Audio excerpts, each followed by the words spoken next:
செல்வ வளம் பெருக கடன் தீர ராகு காலத்தில் விளக்கேற்றி பூஜை. செவ்வாய்க்கிழமைகளில் வரும் ராகு காலத்தில் செய்யப்படும் பூஜை சிறப்பு மிகுந்ததாக கருதப்படுகிறது. ஏனெனில் அந்த தினத்தில் ராகுவோடு இணைந்து செவ்வாயும் அம்பிகையை மங்கள சண்டிகையாக வணங்குகிறார். இதனால் கூடுதல் பலன் கிடைக்கும். ராகு கால துர்க்கை பூஜையை கோவிலுக்கு சென்று விளக்கேற்றி வழிபடுவதுதான் நல்லது. ராகு கால பூஜை செய்பவர்கள் பூஜை முடியும் வரை விரதம் அனுஷ்டிப்பது நன்மை தரும். முடியாதவர்கள் சிறிது பால், பழம் சாப்பிடலாம். துர்க்கைக்கு அரளி பூ பிடித்தமானது.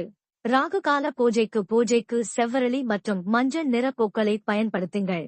தெரிந்த துர்க்கி துதிகளைச் சொல்லுங்கள். தயிர் சாதம், பால் பாயாசம் என நம்மால் இயன்ற நிவேதனங்களோடு எலுமிச்சை ஜூஸ் நைவேத்தியம் செய்யுங்கள். பிரசாதங்களோடு இயன்ற மங்கள பொருட்களை பெண்களுக்கு கொடுத்து நீங்களும் பிரசாதம் சாப்பிடுங்கள். பொருள் சேரும். ஞாயிற்றுக்கிழமை ராகு காலத்தில் செய்யும் வழிபாட்டினால் தீராத நோய்களின் தாக்கம் குறையும்.